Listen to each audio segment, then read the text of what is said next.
నమస్కారం అండి. నేను మీ సామాన్యుడు పాండురంగారావు అండి. ఈరోజు చెప్పదలుచుకున్న విషయం ఏంటంటే, విశాఖపట్నం జగదాంబ సెంటర్లో సూపర్ స్టార్ కృష్ణ గారి విగ్రహం ప్రతిష్ఠించారండి. ప్రతిష్ఠించిన విగ్రహాన్ని తొలగించారండి జనసేన పార్టీ వాళ్ళు.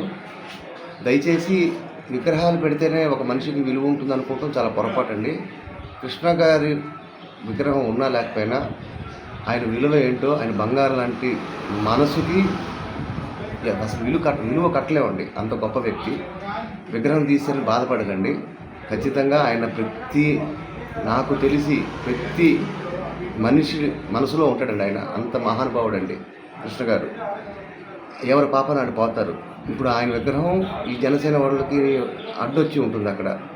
అది తీసండి. దయచేసి దాని గురించి గొడవలు వద్దండి.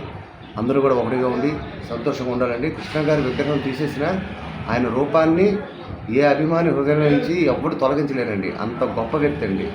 ఇదే చిరంజీవి గారు ఇండస్ట్రీకి కొత్తగా వచ్చినప్పుడు ఖైదీ సినిమా అవకాశం కృష్ణ గారిదండి. ఆ ఖైదీ అవకాశం చిరంజీవి గారికి ఇప్పించారు కృష్ణ గారు. తిరుపతి రెడ్డి గారి ప్రొడ్యూసరు ఒకే మాట, కొత్త కుర్రోడు మాకన్నా డ్యాన్సులు బాగా చేస్తాడు, ఆ కుర్రోడికి అవకాశం ఇవ్వండి.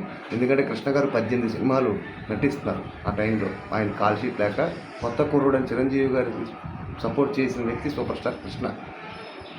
ఇప్పుడు చిరంజీవి గారు ఎంత నెంబర్ 1 పొజిషన్లో ఉన్నారో చూసుకోండి. అవన్నీ కూడా ఆలోచించుకోకుండా పెద్ద ఆయన చనిపోయినోడు దేవుడితో సమానం. అలాంటి దేవుడు లాంటి విగ్రహం తీశారు. దయచేసి దాని గురించి ఏ గొడవలో డిస్కషన్ వద్దు. ఆయన ఎప్పుడూ కూడా అందరి మనసులో ఉంటారు కృష్ణ గారు. నమస్కారం అండి. మీ సామాన్యుడు పాండురంగారావు.